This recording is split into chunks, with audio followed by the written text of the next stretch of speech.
This is lecture 2. How many people here were for lecture 1? Okay, so most of you. That's great. Well, then you're familiar with Dr. Frank, as we call him. I'll just remind you about his great credentials. He has a PhD from Claremont Graduate School, and he studied with such deep ecology sort of gurus as John Redmond and Paul Shepard. Before retiring in 2011, which I know he did not retire, he taught at a number of schools, including the University of Delaware, Goddard College, St. Lawrence University, Colorado State, Tulane, and most recently at Warren Wilson College. And I know a lot of the kids that had him at Warren Wilson, when they asked him what they majored in, they said Dr. Frank. He is recipient of 2 Excellence in Teaching Awards and has published over 17 reviews, articles, and book chapters on democratic theory and environmental policy. He has frequently been asked to give public lectures, and he has appeared on National Public Radio, and he delivered the 2004 keynote address on Earth Day at Virginia Tech University. His current project, and what he's lecturing on in these 5 consecutive series, is Environmental Legacies, an Ecological Interpretation of the Constitution. On a personal level, Frank has built houses, worked as a logger, lived in a log cabin while supporting himself through butchering livestock and producing maple syrup. His hobbies include hunting and fishing, training his Labrador Retriever, who just had 9 puppies, and collecting antique decoys and guns, and listening to opera. So, thank you. Welcome, Doctor. Thank you. How about them CSU Rams, huh?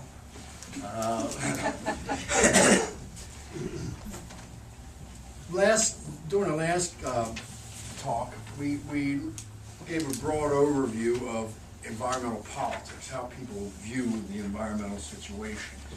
And what I did is kind of said you can divide this into 2 big groups: mainstream environmentalists or environmental perspectives and radical environmental perspectives. And it's basically the difference is that whether or not you think that we can solve this issue within our current institutional structures, or whether the institutional structures are part of what's causing the problem. And that's the difference between mainstream and radical.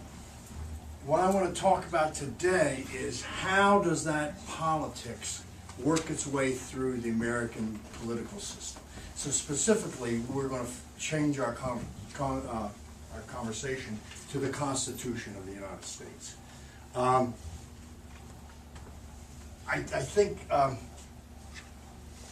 I think this is a critical issue, and yet it's a difficult one, because as soon as you start talking about the Constitution, and I've been doing this for 40 years in American government, American political thought, and constitutional law, you immediately confront something, and that is a feeling in America that the Constitution is a sacred document and above any sort of criticism or indeed even analysis. It's interesting.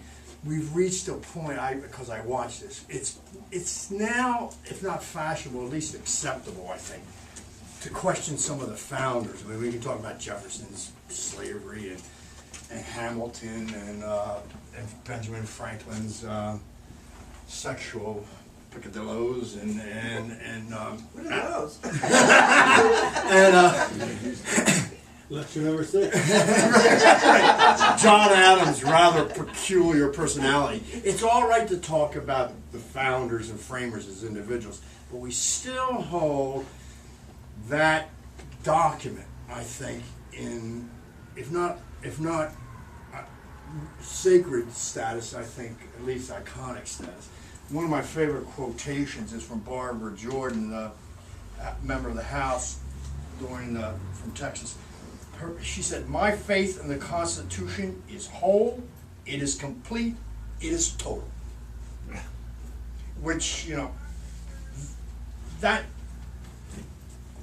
expresses a pretty widely held opinion, I think. And there's reasons for that. I think one reason is that it's what we were all taught. We were all brought up with that. I remember being taught over and over again how the Constitution was necessary to correct the ills of the failed Articles of Confederation. I was taught this by someone who had never read the Articles of Confederation. But there's other reasons. I mean, there is a broad group of American writers who have studied the Constitution Constitution and come away from it with a very positive attitude. Ronald Chernow in the book Hamilton says the Constitutional Convention, quote, brought forth one of the most luminous documents in history. Walter Isaacson says it's a near perfect document. Joseph Ellis says the liberal institutions and ideas first established in the United States in the 18th century have become the commonly accepted ingredients for national success throughout the world. So, there's plenty of people supporting Constitution worship. And again, it's because of what we were taught, and let's face the fact, the second reason is because there's a lot of basis for support of it.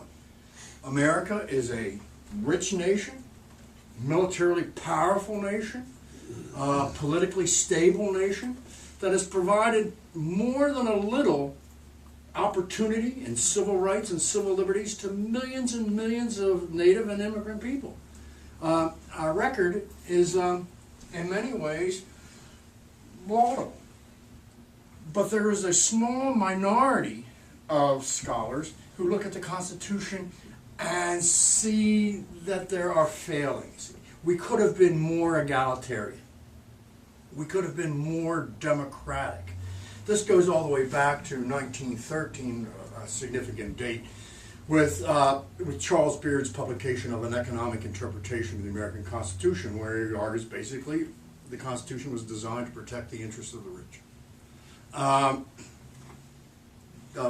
J. Allen Smith in 1907 wrote The Spirit of the American Constitution, where he said basically the Constitution was a document written by men who had a profound distrust of democracy, and they built in all sorts of provisions to prevent that sort of thing.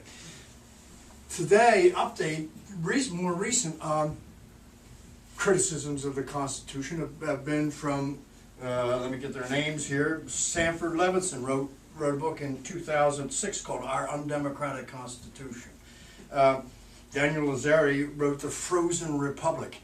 And one of the interesting ones is Robert Dahl, whose credentials cannot be challenged. He's past president of the American Political Science Association and long-term chairman of the Political Science Department at Yale University.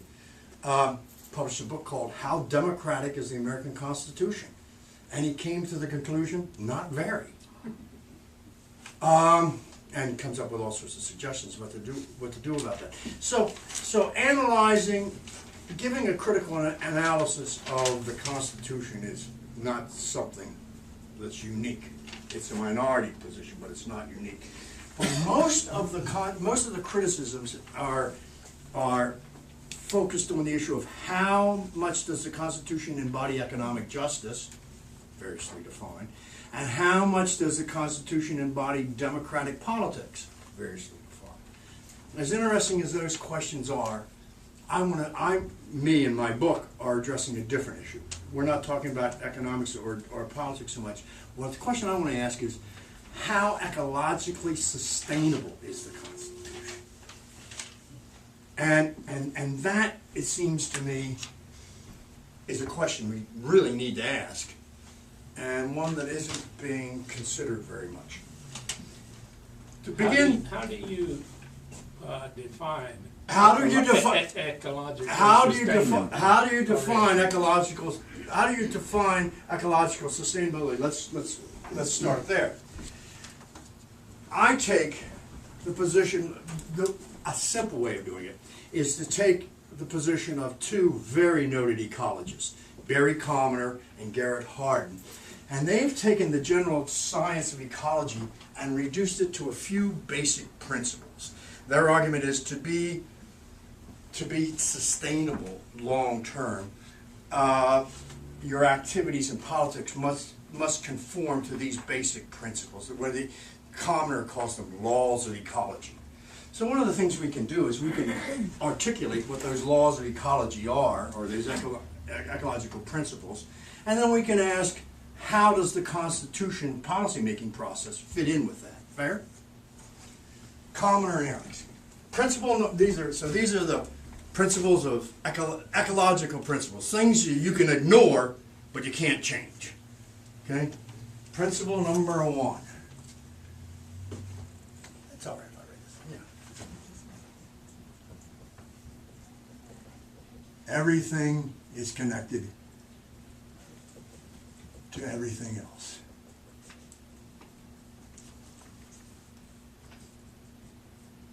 There are no isolated processes in nature. Carbon cycles, water cycles, nature cycles, predator-prey relationships. What affects one will reverberate through the system and affect others, which then you will have create feedback loops, etc. In ecology, there's this other notion called branching, where one cycle will connect with another cycle and make an even more complex system of interconnectivity. But this is the fundamental, one ecologist once said, if you could reduce all of ecology down to one simple question, it would be, yeah, and then what? Whatever you do is going to cause consequences. Those consequences may be intended or unintended, they may be positive or negative, but they're going to be there. Okay? Principle number 2.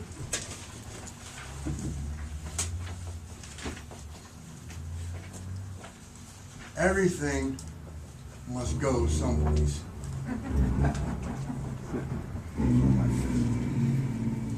There, one of the basic lessons I try to drill into my students. There is no such place as a way.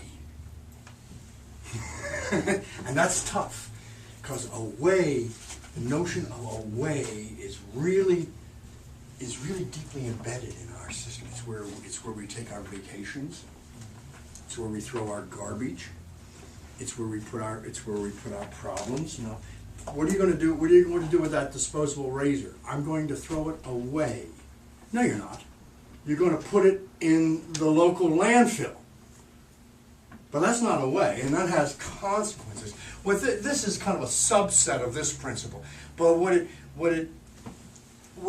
entails is that the connections can not only be among biological and chemical factors, but they can also influence human factors, and they can also cross generational lines. So, when I was at Goddard, I have a little story. Goddard is a strange place. Brilliant, whacked out kids. And I gave this little talk, and one of my students came in with a drawing that he had. It was this mountain. At the top of this mountain was a big neon sign called Away. And up one side was a family, and they're doing a bagel charging up the side, and on the other side was a garbage truck trying to dump the garbage where the family was about to take their vacation. There is no such place as a way. You can never thoroughly get rid of anything. It's going to come back someplace else. Principle number 3, nature knows best. The processes and cycles, the systems in nature have evolved over tens of millions of years through countless untold experiments and trial and error, many of which we assume probably failed. The ones that have survived because they were functional and they tended to maintain the long-term stability of the system. When humans intervene in natural cycles and natural processes, principle number 3 says you're just as likely, in fact more likely, to do harm than good. Principle number 3 builds in an inherent conservative bias in I think ecological perspectives. That doesn't mean humans should never intervene. That doesn't mean we're not part of nature, right? But it means we should go slow. It means we need to take our time. This comes out in such things as, for instance, in the precautionary principle, which the Germans have in fact enacted in the law, which says that ignorance of outcomes shall not be used to block environmental policy and action. Garrett Hardin puts it, Garrett Hardin puts it differently. He says innocent until proven guilty might be a good slogan for legal procedures, but for environmental procedures, we should assume that any new chemicals that we go to introduce or any new technology we should go to introduce should be considered guilty until proven innocent. The burden of proof should be on those who would alter this principle to demonstrate that their alteration will do no harm. So nature knows best is the third ecological principle. The fourth ecological principle comes from economics, but it also applies to ecological principles.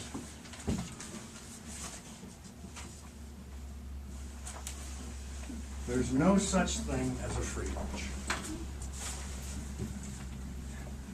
Oh, occasionally, you may find things that are, quote, win-win situations. But in fact, among most activities, gains in one activity are purchased by costs in another. That increases in productivity someplace are going to be paid for by decreases in productivity other places. If we think that something, how many times, every time I hear that win-win situation, I grimace. Because what it usually means is one group is getting the benefits and some other group that is not being considered is paying the costs. And they're away. And they're away. They are away either politically, generationally, or species-wise. So the notion that there's no such thing as a free lunch, I think, needs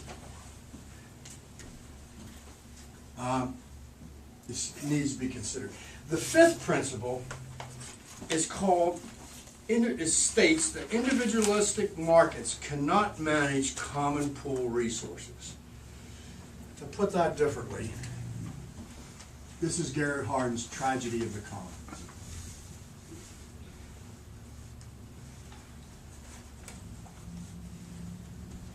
What it is it's a refutation, for those of you with economics back, it's a refutation of Adam Smith's invisible hand.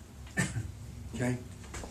Adam Smith says if we all pursue our individual self-interests, then the upshot will be the greatest good for the greatest. Now, everyone will benefit from it. What's the second word up there? The tragedy, I'm sorry. Tragedy of the common. What Hardin argued is that's not true when you're dealing with things that are held in common, like the early American custom of the commons where people could graze cattle and things like this. But more importantly, today, things like air, water, climate. Those are things where exploitation of them can develop lots of individual benefits. Okay? The costs are shared by everyone. So if I get individual benefits from doing something, pollution, and the cost of that pollution is shared by everyone, my portion of that is quite small, it's obviously in my rational best interest to exploit and pollute as much as I possibly can until the entire system. And notice this is rational behavior. Okay? In fact, says Hardin rather, if we allow individuals free action to do whatever they want, then with common pool resources, they will be exploited until they collapse.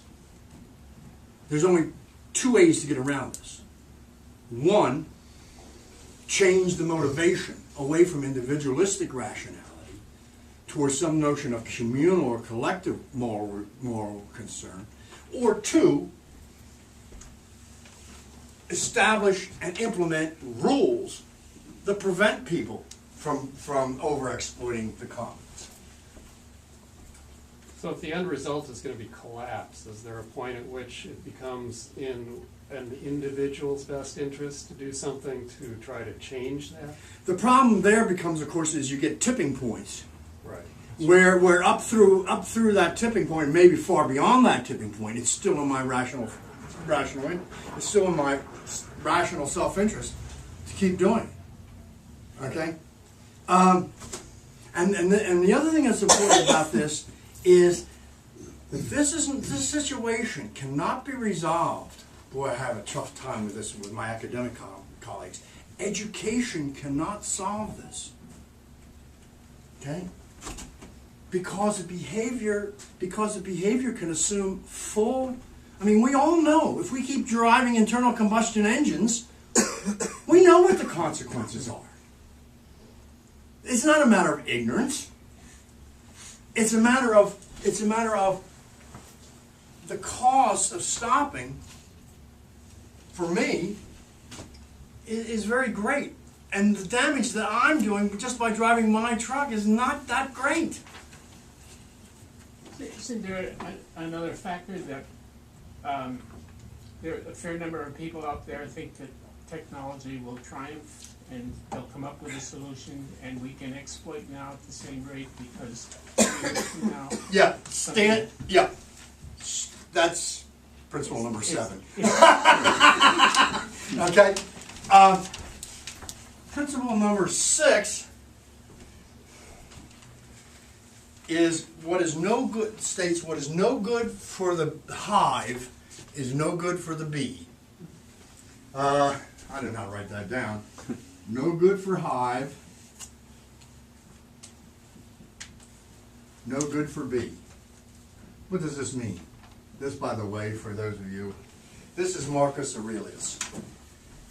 Marcus, what it says is what you must do is focus on the greater good for the collectivity. And if you do that, then each individual is provided for. Okay? Rather than the reverse, where you try to provide for the individual and then hope that the collectivity is taken care of. Okay?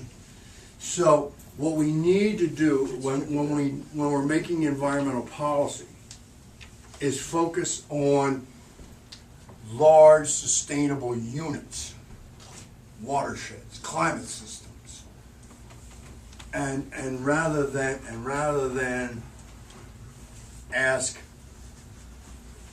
what is the collective wish of each individual. The eighth principle is the one you alluded to.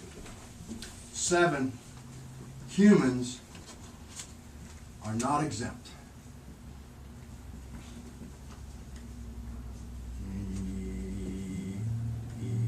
Exempt from laws of ecology.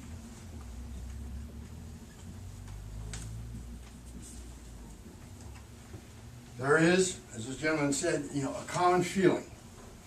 The technology, not only technology, but technology and culture, okay, somehow means that these ecological principles might apply to animals, might apply to plant communities, might apply to watersheds, but they don't apply to us. See this? That 7th principle, I think you're right. From my experience, it's the 7th principle that's the toughest to get across. We are part of this planet. We live in this planet. Now, granted, technology and culture can do a great amount to expand our possibilities, but they are not infinite. One of my colleagues once said, "I teach my students that they can do anything and be anything they want." And I looked there and said, "Breathe methane?" Because it's that 7th principle that means that the first 6 are imposing limits on us. And I think that's that's the toughest one. That's really the toughest one is to get humans to recognize that we are part of this planet. And that what we do and can't do has limits. And so what Commoner, Ehrlich, and most ecologists that I know of, I mean, they chuckle when I state it in this simplistic fashion. But the basic rules are, if you want long-term sustainable systems, you must develop systems that operate in conjunction with these 7 principles. Okay? At that point, let's turn our attention to the American Constitution and see how policy gets made in this system. Okay? Now, a couple preambles here. First, what do I mean when I say the American Constitution? Okay? For purposes of the remainder of this lecture, the American Constitution shall be taken to mean the founding document, the document written in Philadelphia in 1787, plus all the amendments that have been added to it, fair, plus major Supreme Court decisions that have now become the law of the land. And then what Dahl says, there are also, in addition to the Constitution, there's also this thing that we call the constitutional system. The constitutional system are all of those practices and institutions that are nowhere mentioned in the Constitution, but without which this system would not operate, could not operate. For example, political parties. Never mentioned in the Constitution. The President's Cabinet. Single-member districts plurality of voting is not mentioned. There are also the congressional committee system. All of these things are part of the constitutional system of America. And so if you talk about the Constitution and the constitutional system, then I think we're giving a pretty broad picture of how policy gets made in this country. What you need to understand, then, is the first thing about the American Constitution is that it shapes and constrains policy making. Not anything can become policy in America. Okay? In fact, to become policy in America, it has to go through the process. And some things cannot go through the process. Mass exterminations. To give, and so the policy, what I tell my students is how a bill becomes a law greatly affects what bills become law. Okay? And that's the fundamental fact of policy making in America. And given our rather unique constitutional system, we need to understand what constraints are placed on policy by this process. Make sense? What is the upshot of this policy process? What are some of the principles of American policy making? And here, principle, this is ecology. Okay. And this is the Constitution. Principle number 1, perhaps the major one. Fragmentation.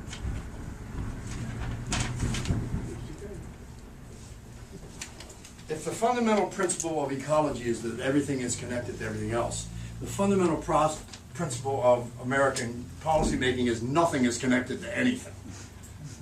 All right? The system fragments policy all sorts of ways. First, separation of powers. Fragments policy making between the House of Representatives, the Senate, and the Executive Department. And they operate pretty much independently of each other.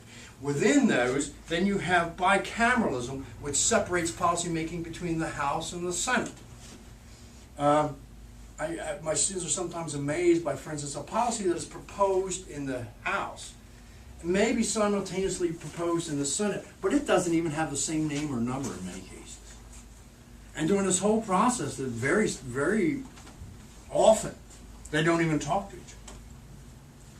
So you fragment between the legislative and the executive. That's separation of powers. Then you separate between the House and the Senate. That's bicameralism. Then you also have the phenomenon known as divided government.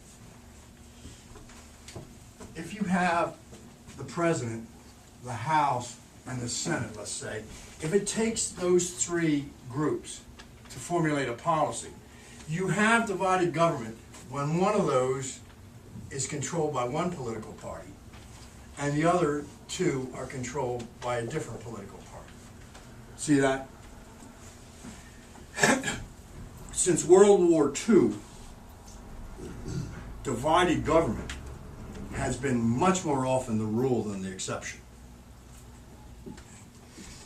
When you have divided government, you have one institution, the House of Representatives, that has absolutely no incentive to cooperate with the other two branches, and indeed has, according to some, a mandate to oppose.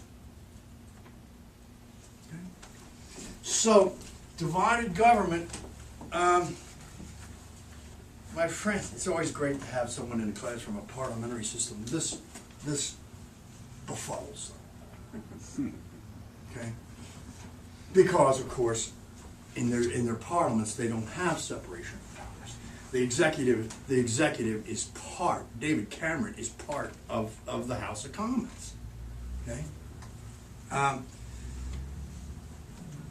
They don't have, I've had British, I've taught British students, they say, my God, how do you ever get anything done? Good question. So, then there's another, within Congress, you have a division between committees that deal with authorization and deal with appropriations. In other words, authorization committees give the policy power to do, authority to do something. You know, clean up the water, protect endangered species, etc. But it takes the appropriations committee to fund and specify the money to do that. As a result, you get things called unfunded mandates. Phase two of the Clean Water Act is a classic example where Phase 2 of the Clean Water Act mandates state and local communities to deal with storm water. And then the appropriations side constantly denies them or cuts the budgets to do that. This results in what us political scientists call an implementation deficit. Where many times you have very good policies, maybe authorized, and many times inadequately or never funded. North Carolina, one of my students wrote an excellent law to deal with non-game species. We call it the Tweety Bird Act. And it got passed. Who's going to oppose Tweety birds?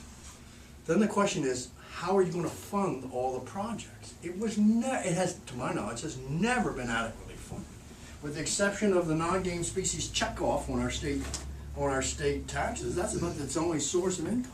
What's it called? Non-game? The non-game species. No, I mean game species, ducks, geese, deer, species that are hunted.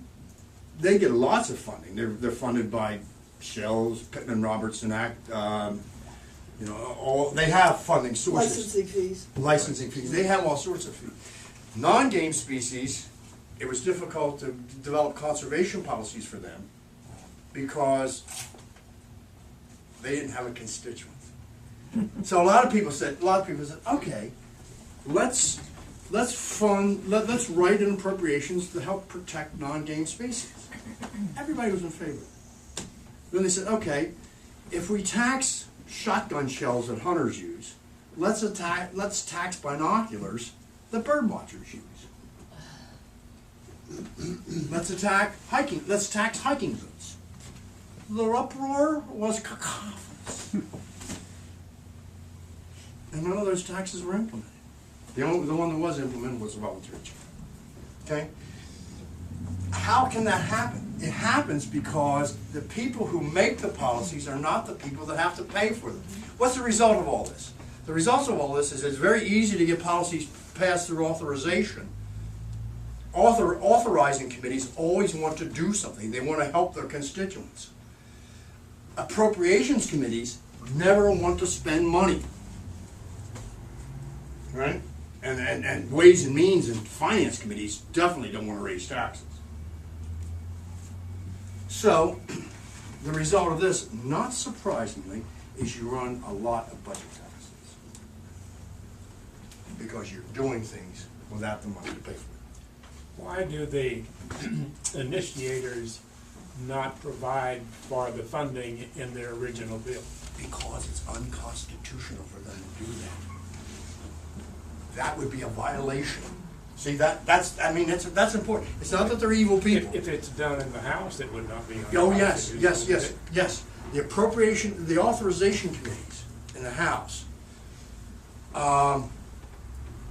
would be ruled out of order by the Appropriation and Ways and Means committees if they included funding possibilities in their bill. All right? I mean, they may make suggestions, I guess, they may say we'd like some dedicated funds for this or something like that. But there's nothing beholding the Appropriations or Ways and Means But that's committee. in the constitutional system. Yes, that's in the constitutional system. And to try to get, if your suggestion, let's have the people who are authorizing this stuff tell us how they're going to pay for it. That would be almost universally opposed in legislation, and they would call it unconstitutional. I think. Okay.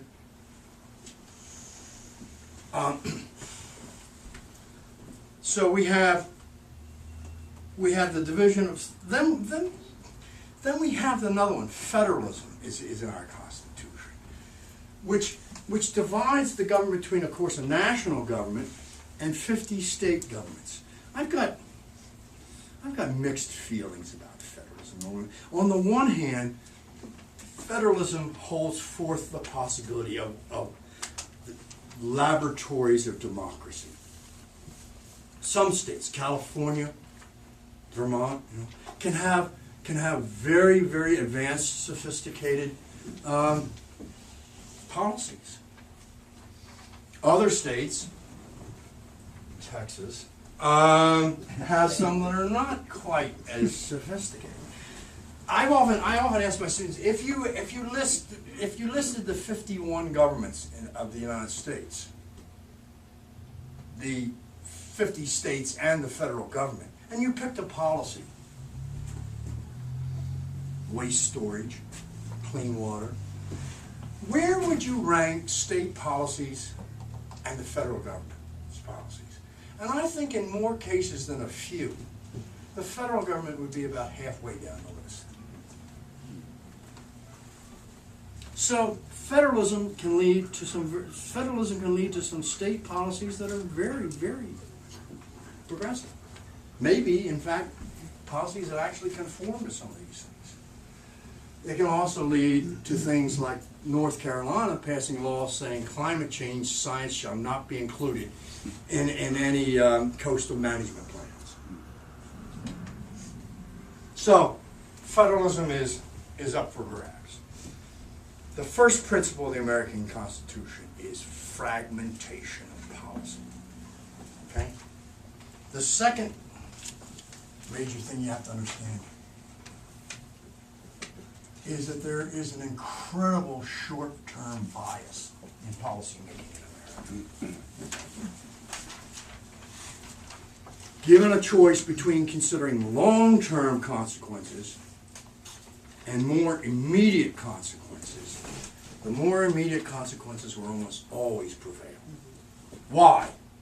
Well, for one thing, it has something to do with our election cycle, and then that so many of our election politicians are in constant election mode. Specifically, the House of Representatives every 2 years. The president is in election mode for 4 years. Then, if he gets reelected, he's all right for 2 years, and then he becomes a lame duck for his last 2 years. The Senate, and this was by design, The Senate seems to have at least the potential for longer term, but longer term now means 6 years. So that's short-term bias. And there's other things, sunset provisions. A lot of laws are written in order to get them passed. They put in specific sunset provisions and reauthorization provisions, which says that this law shall only last for 5 years. And after that time, it must be either reauthorized or it is automatically dead. The 2-year budget cycle really built in, well, obviously a 2-year bias. One of my favorite examples is by environmental policy wonk Zachary Smith. He comes up with this interesting example. He says, let's consider 2 policies, policy A and policy B. Now let's assume that either of these policies will accomplish the exact same thing. Okay? Whatever the policy is. They're both going to do the same thing. So outcomes is not an issue. The only issue is cost. Policy A costs, let me consult my notes. Policy A costs $5 billion a year for the first 5 years, and then $25 billion a year for the next 20 years. Okay? I've done the math. That equals $525 billion. That's what it costs. Got it? Policy B costs $25 billion for the first 5 years, and then $5 billion a year for the next 20 years, for a total cost of $225 billion. Now remember, they both do the same thing. Policy B is $300 billion cheaper than policy A. Which policy is most likely to get enacted? A. Why? It's cheaper. No, it's not. It's $300 billion more. It's let the guy down the line pay for it, The yeah. initial upfront costs are less. See that? Yeah.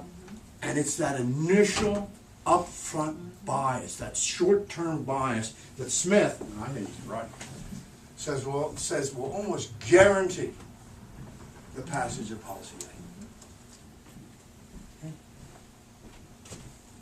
Is that true if you consider the future value of money? Well, Or does that even make any difference in that? not the future value of money. What it does do is, what you might get into here is the issue of economic growth and discounting the future, which would really be a much different issue. But I think they're gonna, Smith would say, hold the values constant, or unless you assume, wildly rampant inflation or something like that. I was just thinking of interest. Yeah.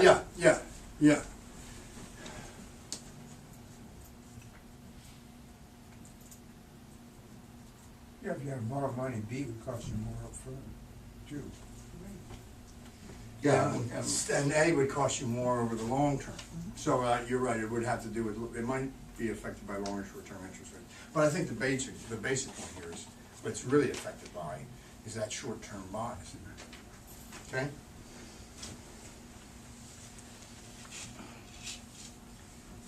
It also affects, the short-term bias affects how we evaluate policy.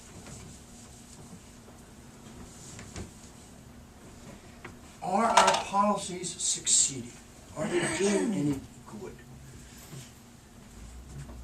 Bartlett says with this short-range bias, there's a tendency to evaluate policies on a cost-benefit, economic efficiency scale.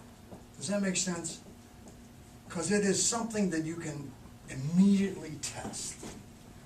And it can show immediate short-range costs or immediate short-range benefits. But if you look at a policy over a long range, then it tends to be, this is short range, over the long range, we don't evaluate policy by cost benefit or in economic terms. We tend to evaluate them in ethical terms or moral terms. So what you do when you build in, this is important, when you build in a short-term bias, what you're doing is you're biasing your policy process in favor of economics and disincentivizing morality. My favorite example of this is, and it's even more poignant given the latest movie on Lincoln. When we evaluate the presidency of Abraham Lincoln,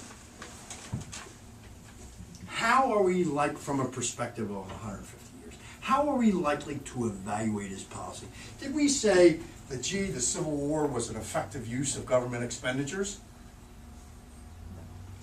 Did we say, you know, opposing the secession of the states or the 13th Amendment was what seemed to be an efficient solution?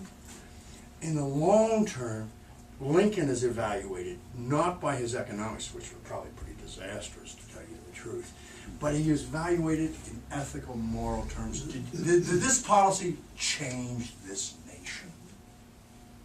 Did it change who we think we are? And I think in those terms, well, the history's response to the evaluation of Lincoln is of course known to us all. Okay? So when we evaluate policy, we have to ask, are we evaluating this on the terms of, do we get the most bang for the buck? Or are we evaluating it in terms of what it's doing to our collective psyche and souls? Specifically true, for instance, with respect to, say, the endangered species, which many people would say, from an economic perspective, has proven to be, if not a disaster, at least not very effective. Others will argue from a long-range basis, we have become a nation that in fact takes species into their policy-making considerations. The national policy, NEPA, might not have been that effective as far as actually shaping policies, but it's been tremendously effective. You cannot basically talk about a major project without discussing its environmental impact. Okay? NEPA did that to us.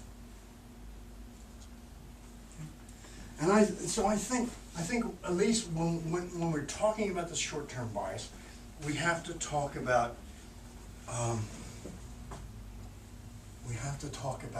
how we have to specify exactly how we're going to evaluate a policy. The third consequence of all this then is a policy-making process that we call incrementalism.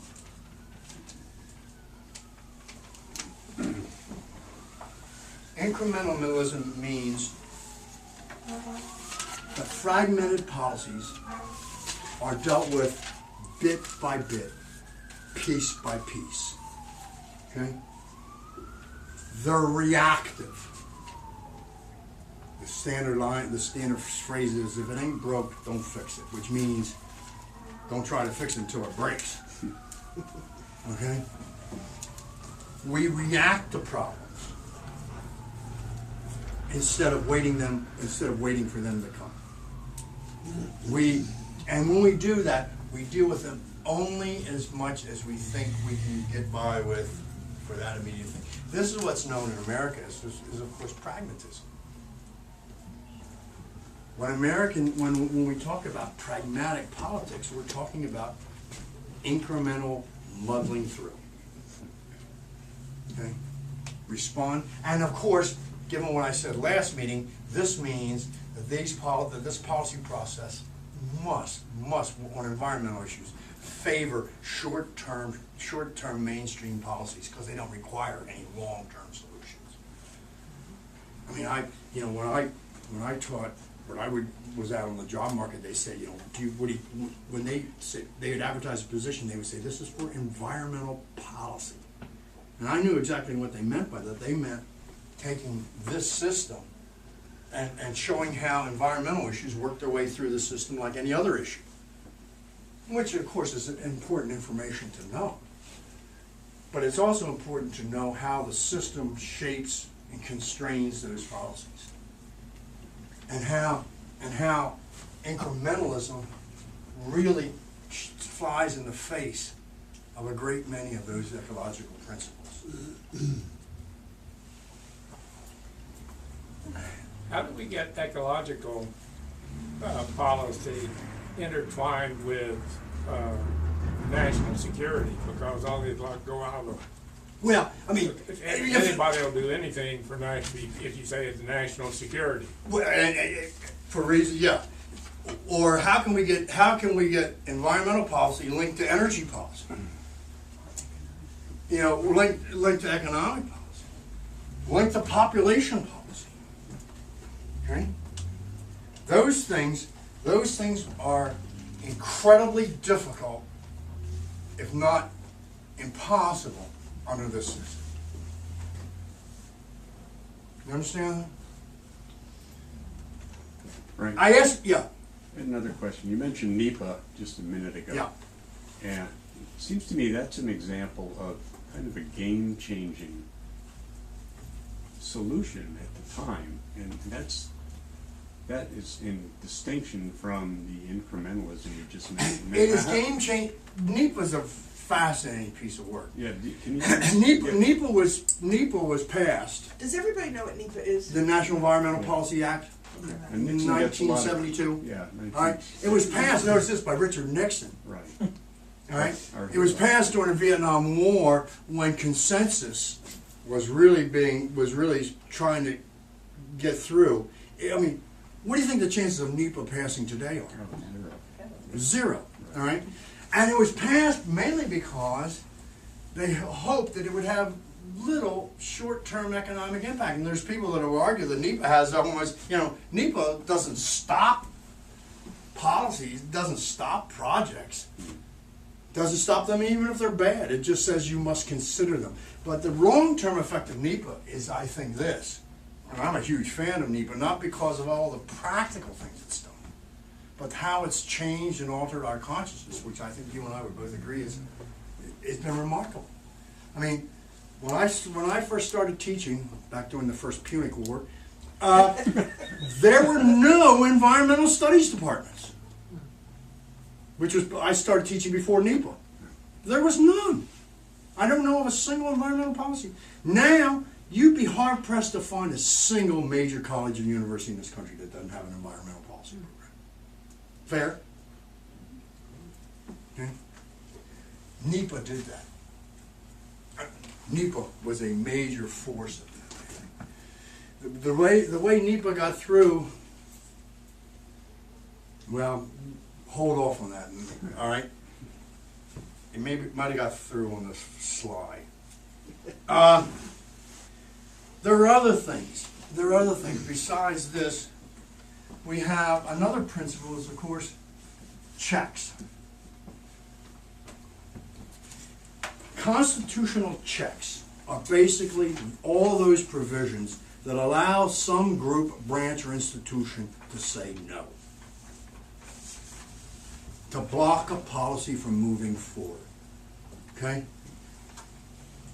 So the Appropriations Committee can exercise checks on the Authorization Committee. The House can exercise checks on the Senate.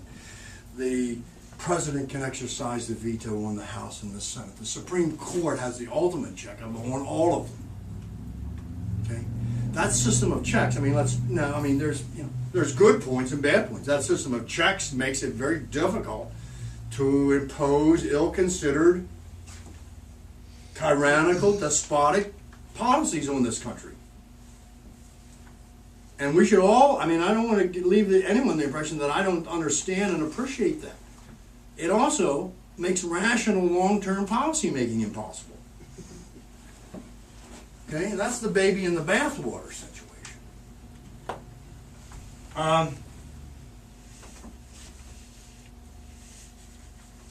Balances, on the other hand, we were all taught like checks and balances as if it was one word. One of my favorite questions for Introduction to American Government students is distinguish between a check and a balance.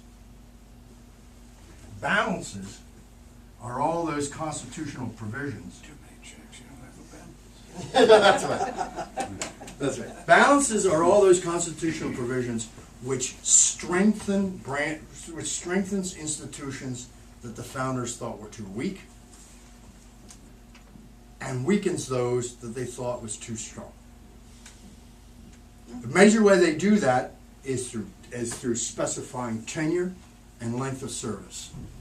So the weakest branch, as we will discover next meeting, Alexander Hamilton thought was the court system.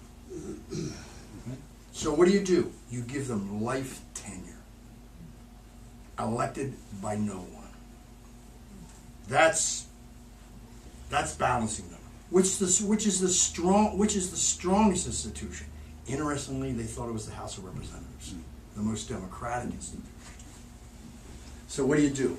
Pack it full of members, make it the biggest one possible, and make them go back for re-election every 2 years. See that? Yeah. So given that and these other principles of policy making, what are your thoughts on the idea of term limits?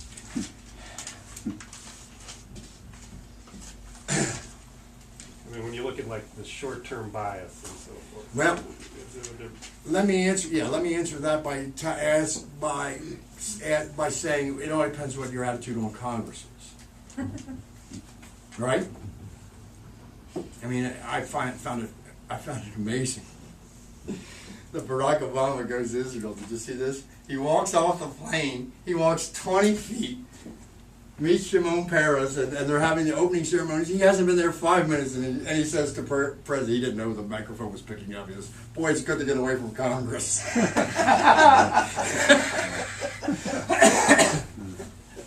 All right. Oops. But let me rephrase. Let me slightly twist your issue and then get to it. Given all this, let me finish one last thing about incrementalism. Incremental decision making. You don't understand what it is? Okay. What's the opposite of incremental decision making? The opposite of incremental decision making is called rational decision making. All right. Under rational decision making, you have long-term plans. Okay. You adjust your means and your ends. Okay. You do all this. You evaluate all this policy, and you implement. I hate this phrase, but holistic, proactive policies. Okay. Which this is directly opposite of. Now, let me say this. All of this is not something that just dawned on me or the American public.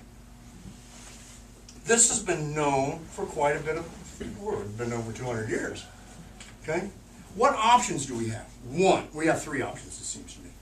One, keep the system and keep muddling through and hope we can muddle our way through another 200 years. Two, we can try to change and shift towards a parliamentary system, which many political scientists would argue does away with at least some of the most egregious problems here, and the same political scientists will admit that there's probably no chance of America moving to a parliamentary system. Three, we can keep the system, but slightly subvert it into a parliamentary system, or into a different system. And that third option is the one many Americans have taken. Okay? This absolutely fascinating period from 1883, I have a reason for using that date, to 1920, the end of the Woodrow Wilson administration, is known as the Gilded Age, the age of the robber barons, or it's more popularly known as the Progressive Era. Progressives, a political movement came out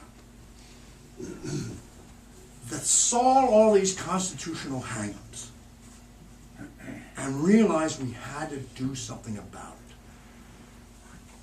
it. The Civil War nut me. I mean, a lot of these guys were in fact people, men who had fought in the Union Army. And if you look during this period, you know, at who were the leaders, a lot of them were ex-soldiers in Lincoln's army who were, you know, who took Lincoln's lessons about the Constitution, about American politics, and brought them in with them. And what did they do? They, first of all, in not very subtle ways, they attacked the congressional system.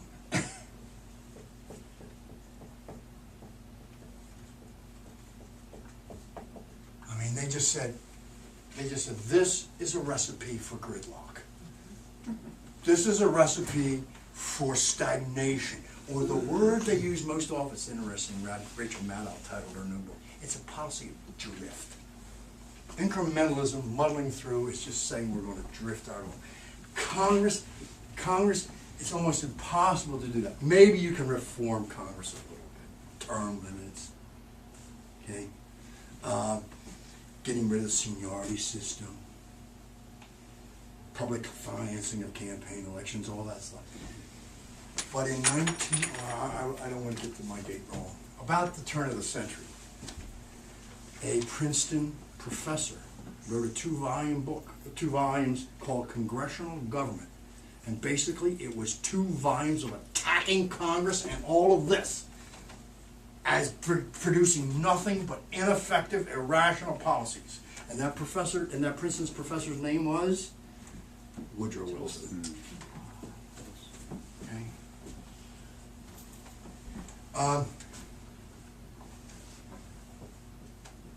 Underpin the sanctity of the Constitution.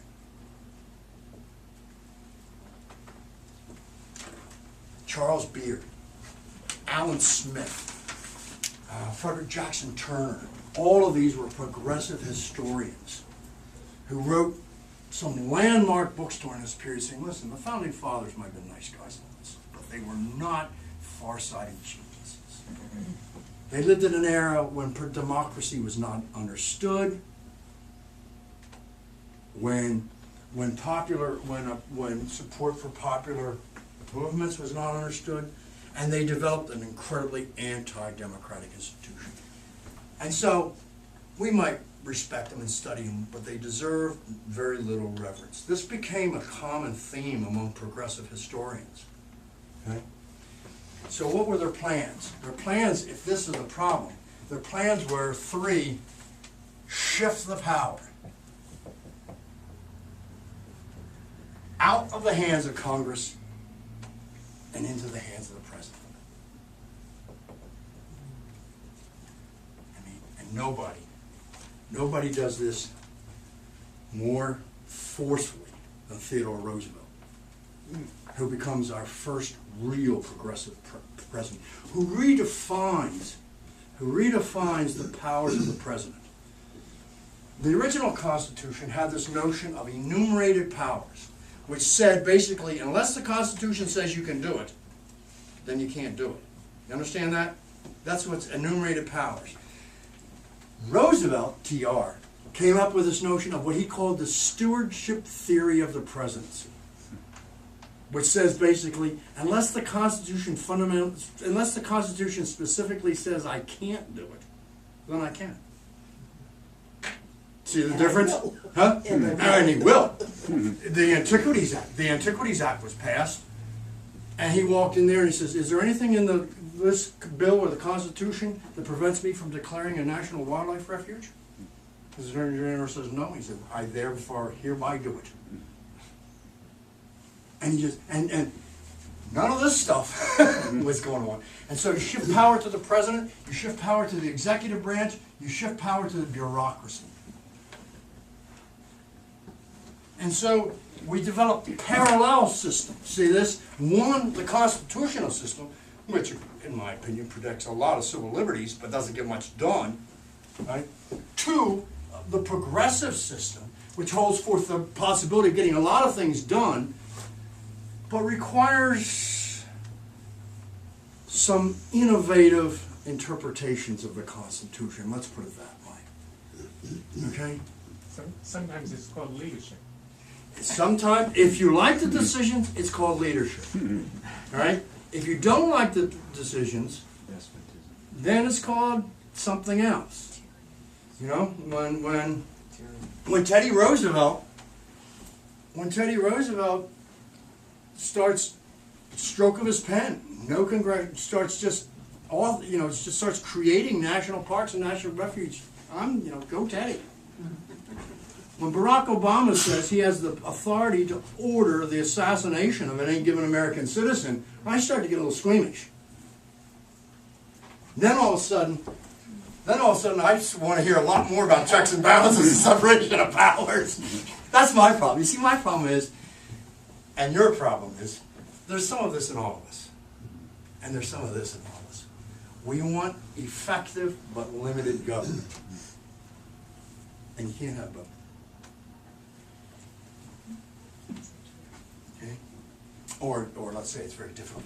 What the progressives did, and this was particularly true, and it coincided exactly with the rise of the conservation movement in this country.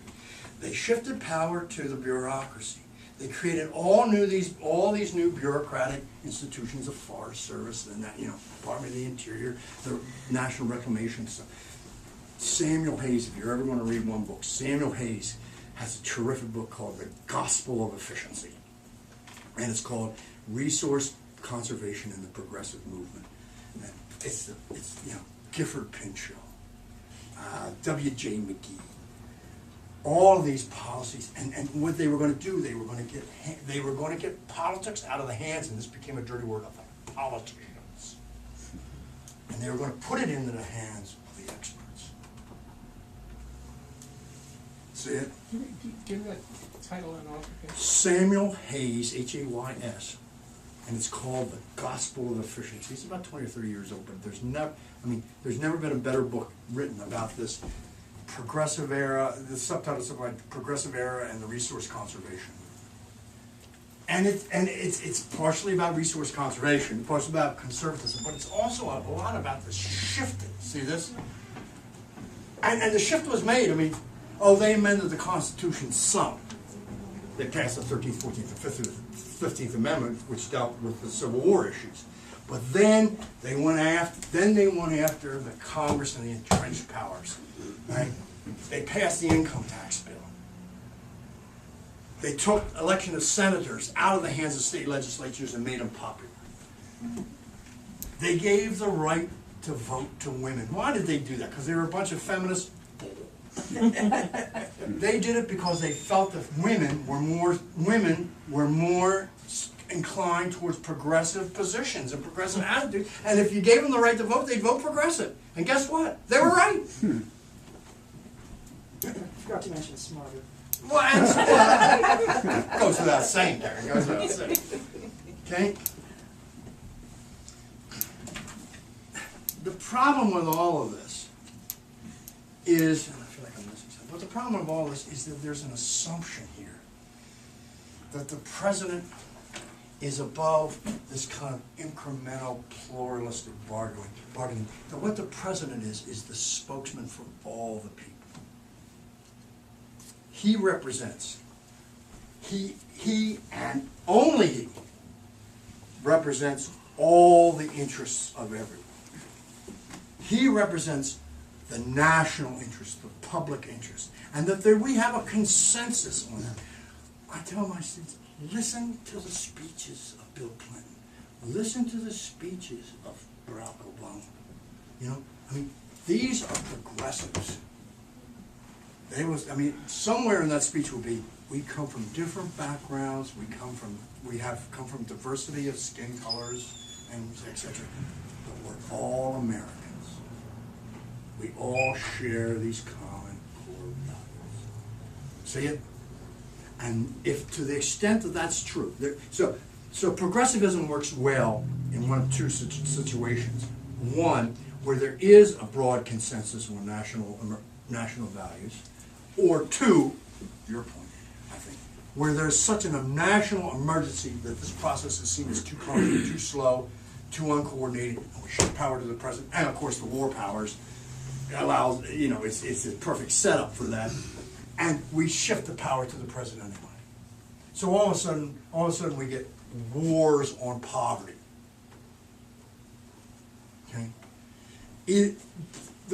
So progressives either depend on national emergencies or broad consensus.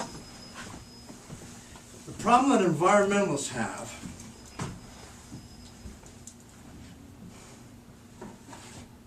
is that there's not a broad consensus on these issues. Hell, there's not even a consensus among environmentalists. You know? And we have difficulty convincing people that we are in an absolute emergency. You mean if I don't sell my car tomorrow, the climate's going to collapse? No, it's not. They're not believable. So this becomes, now you start to understand why conservatives, particularly say Tea Party conservatives, are so deeply committed to the Constitution, to strict construction, to Congress, and to this interpretation of American politics. First of all, we have to understand that they're in the majority, historically, and that their position is not completely irrational. Some of their spokesmen may be, but their position is this is it. This is part of it. And when they say Obama, and they could have said, and Clinton, and Kennedy, and Franklin Roosevelt, and Teddy Roosevelt, and Woodrow Wilson usurped authority, and Abraham Lincoln, they're absolutely right. They had to, according to their position. See that? One of the things I love about the Lincoln movement is Lincoln's recognition that the Emancipation Proclamation was probably unconstitutional. And certainly probably could not withstand a court test after the war was over. Because even if it was constitutional under his war powers, once the war's over, then what? How do you adjust it? He had to get that 13th Amendment through, or else the whole thing becomes pointless. Where we are, there is a movement, a feeling. I won't call it a movement. A feeling within scholars that that progressivism was in fact the mainstream approach in America. That we had become a progressive country.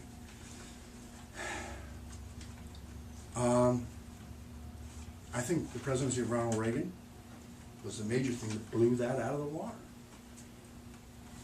He wanted and got a return to a constitutionally based system. See it? The current status of American politics is interesting. We're caught. I think we want effective government, don't we? There's times, however, when we, distrust the size of it and things like this. So what we're got is a mash between these two.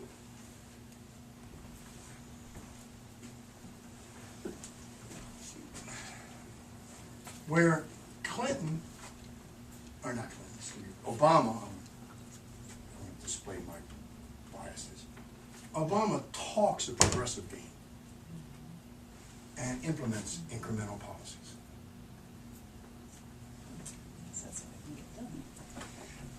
Well, that's all he can get. That's all he can get done, unless he can use his extraordinary powers, and he can certainly do that. He can certainly do that in foreign policy and military policy. But this system makes grand, rational policy virtually impossible. But isn't the tension part of the wonder of it too? That for what is wonderful grand policy for one person is dramatic, draconian for somebody else. Well, that's, yes. And that tension is part of the beauty in a way that none of it gets too crazy in a direction. But when it talks, okay. I don't know. I don't see our inability to deal with climate change as a particularly beautiful thing. Well, I agree. Yeah. I don't see our ability to deal with a debt crisis when the damn policy, Bowles Simpson has written a policy. All you have to do is raise your hand and vote for it. I don't see this country's complete inability to formulate any sort of rational national energy policy is a good thing. All right, but I know why we're doing these things, okay? The key to it all is, are we just simply a nation of individuals, each pursuing their own particular perspective on events, or is there such a thing as an American community? Are there values that we all share? You know, I heard a talk one evening a few months ago given by an organizer. He gave the history of corporations, how they have evolved. And I've begun to feel myself that we've become almost a corporatocracy in this country. That corporations have a tremendous influence. That all these things that you got up here, I think, are true. However, the influence of corporations in shaping them and Of course, the corporations would Hasn't deny been that. mentioned. If you ask the corporate leaders, they'd say, you know, we're powerless and hamstrung. no, they're people now, and they've got. Well, I could spend a lot of time, but they've always been people. I mean, in the sense of Not having, always. in the sense of having congressional, in the sense of having legal standing. You can't- I don't want them to not be people. I want to be able to sue Exxon. Right? I can't sue Mount Mitchell. Why not? Because Mount Mitchell doesn't have legal standing. Exxon does. Now, I mean, yeah, one of the fascinating things was when Justice Alito, talking about the Citizens United case, says this was a very easy case to decide. This was not difficult. But your point, let's throw this up to a general question and answer, all right? But your point, I've cut this out of my chapter, but let me just briefly bring it back in this. The question becomes, real quickly, what you're asking is, who runs this country? Fair? There's a couple books out called, with the wonderful title, Who Rules America? There are 4 theories about who runs this country. One is the democratic theory of power, which says that the people, the citizens, run this country, make the choices and make those decisions. There's not a lot of support for that position. The second position is, the much more likely one, is called pluralism, which argues that America works best when there's social economic pluralism. Under pluralism, the argument is, who runs this country? And the answer is, organized groups do. And if you don't like the way the country's being run, guess what? Organize. Get resources, either money, membership, something. And it's the competition among these various groups that determines policy. And if you don't believe me, go onto the floor of the House in the Senate. It's this bargaining, compromise, give and take that decides policy. But doesn't money distort it? Yes. Doesn't unlimited resources from corporations distort it? Oh God, I'd love to give a talk sometime. It when doesn't, citizens- it's not a level playing field. Well, it's not a level play. Justice Alito would say it's not a level playing field. People that are articulate have more power than people who aren't. Let me just quickly deal with Citizens United. What is Citizens United really about? It's about standing. Who can be in court? Corporations can be in. And secondly, it's about speech.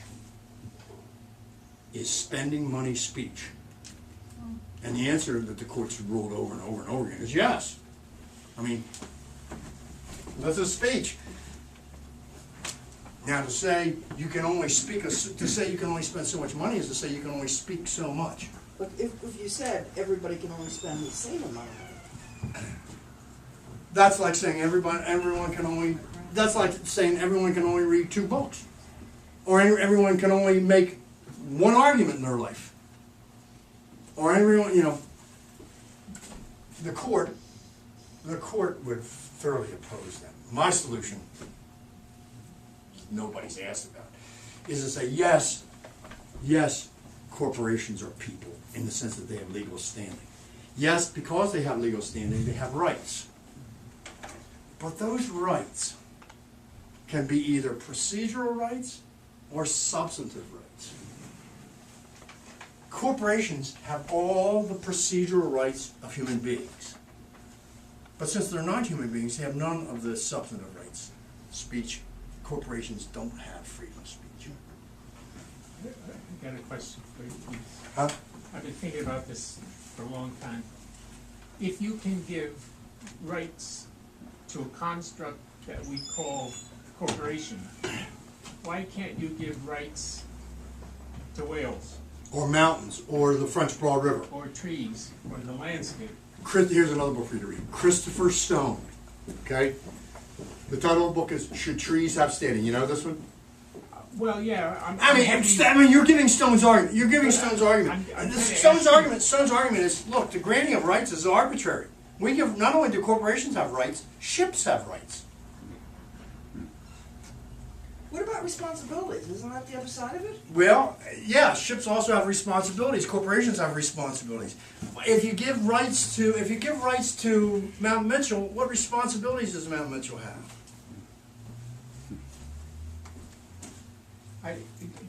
Can you give me the argument against my proposal that animals have rights equivalent to? Yeah. Well, let me give you one thing. Granting rights to animals or rivers or things says that the problem is we need to extend this notion of rights-based liberalism to include a larger community. Right? Now, my position is extending liberalism isn't the solution. Liberalism is the problem. Don't miss next month's fascinating lecture.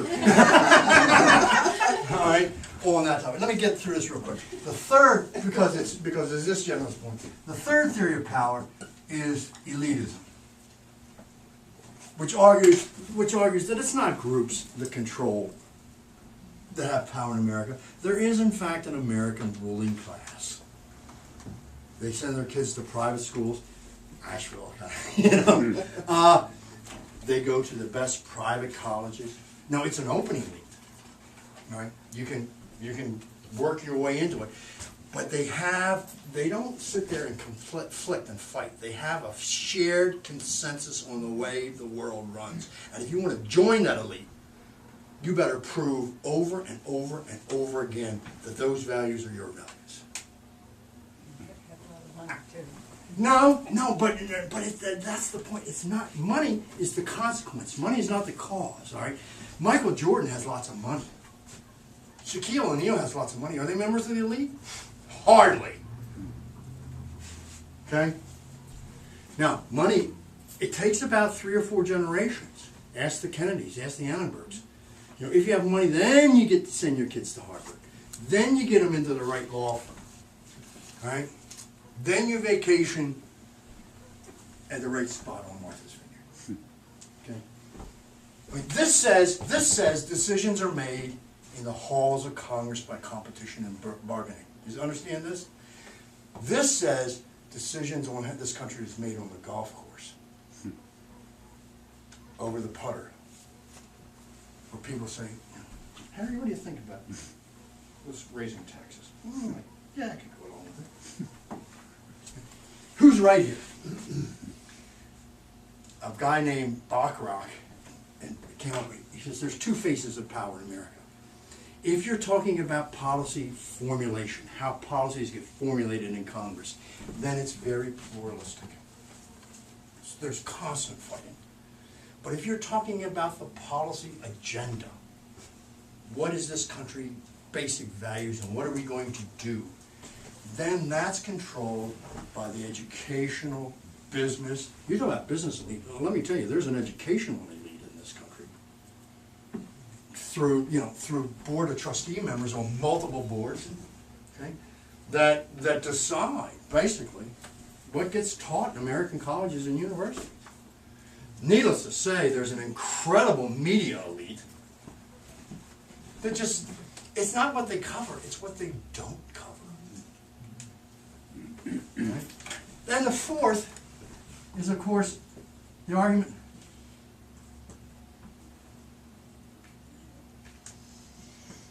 is the bureaucratic theory of power that says it's not the elites, it's not the masses, it's not the groups that control a country. The country is controlled by the workings of a cold, objective set of rules. Now, either if you like the outcomes, then you say, well, that's all right. But basically, what you've got from me today is an argument of how, at least as strong an argument as possible, that it's this bureaucracy, ultimately, by bureaucratic I mean institutionalized rules, that really determine much. It doesn't determine what gets done. Let me not over. It sets the parameters of what gets done. All right? It sets the parameters. It says, yes, we will provide for fish, and we're going to have a sports license and all that stuff, but we're not going to give rights to fish. Because that basically redefines who we are as a nation. And these people, giving rights to nature would just completely change everything. Yes? What about not calling them rights, but calling them regulations? Oh, well, that we can do. Thank you for bringing it. That was when we shifted power from Congress to the bureaucracy. We shifted power from law to regulation. See this? Congress makes laws, but the bureaucracy writes the regulations that implements them. And which do we have more of in this country, laws or regulations? Oh, God. Thousands more regulations. Now, the regulations have got to be, quote, in broad conformity with the law, but who decides that? The courts. Does the Clean Air Act give the EPA the authority to regulate CO2? See this? For years, the argument was no, it's not mentioned. And then they look, yeah, talk about money. The best way to invest your money is get a good lawyer, right? They took this one little phrase, yada, yada, yada, yada, or other pollutants. And they took that phrase, other pollutants, and said, that's CO2.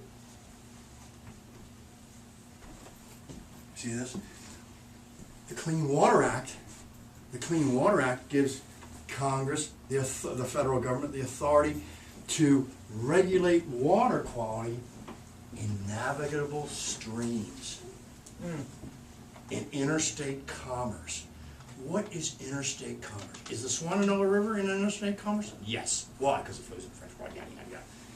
Is the little pond out in back of somebody's house where they're throwing their garbage, is that interstate commerce?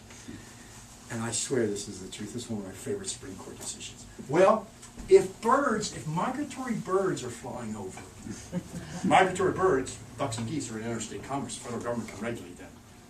Okay? Quail and turkeys aren't in interstate commerce. The federal government can't regulate them. If the goose flies over and looks and can land on that pond, then that pond is part of interstate commerce. And then somebody asks, well, how about if the goose doesn't land? How about the goose? I swear to God, it's called the glancing goose test. How about if the goose glances down to that pond and says, goosey comes out, maybe. Does somebody have a job doing that? Oh, yeah. Oh, some lawyer, he deserved every penny he or she made to come up with it. Would you have thought of the glancing goose test? Well, if the goose shits in the pond. Same deal. But he doesn't have rights and responsibilities. During the Bush administration, they specifically passed legislation eliminating the glancing goose test, which always it sounds fun, right? But that little law wiped off the books protections for tens of thousands of ponds and prairie potholes and groundwater this country desperately needs. And now it just simply took away from the federal government the authority to do anything about it under clean water. See? God, this stuff is fascinating. The real issue then becomes, I think, this is one image of Americans as a bunch of competing individuals. This is a different issue of Americans, a different vision of Americans, a vision of Americans as citizens who have civic rights and who also have civic responsibilities. At this point, we need to move away from I began this by talking about the Constitution as a legal document in the constitutional system, but there's a different sense of Constitution, the British sense of Constitution, where we mean those values and habits, practices that just become part of defining who we are as a nation. The Constitution in that British sense. Next month, I'm going to look at that American. Who are these critters that we call Americans? What do they believe in? Right? And how are those beliefs how do they influence how these Americans deal with the environment? Don't miss the next I'm sorry, you got me going? You got me going? We will stay for a few more minutes Yes, and yes. answer questions. Yes, but yes, absolutely. one thing I would ask you to do, and this is part of our AmeriCorps record keeping, you have a little one sheet, half sheet. If you can just fill out the form, we've got pens here if you need one. We can't get credit for this being an AmeriCorps function and hours, which all go towards getting more money for some of the programs we do and love here in Western North Carolina, not just at Riverlink, if we don't pass in this paperwork. There's a warehouse someplace filled with paperwork. No, it's got at the it? Thank you bottom so of much. the puppies. Right. Don't use too much ink. Anybody who has Or use Browning. And Frank, I have to say that you really, for me, this has been, it's fascinating. I mean, you make No, me it think, is. you make me think about stuff that I It is. take for granted. And Don't like the glancing goose nest. I love the glancing goose test. But I Well, don't or- like how it works out. Or what constitutes a navigable stream. Well- It's whether you can float the log down. Yes, right. The Swannanoas, and they're pretty liberal. Right? Or if it feeds a stream that you can float through. I mean, I wouldn't try to float a log down the Swannanoa as it passes through Warren Wilson, but if it can get into the French Broad.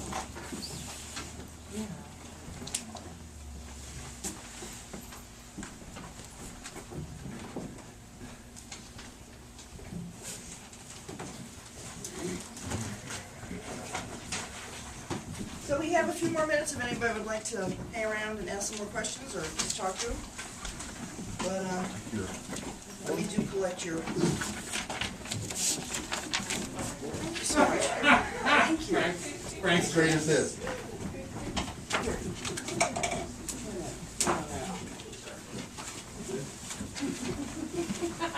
How do you get to the photography exhibit? Sure.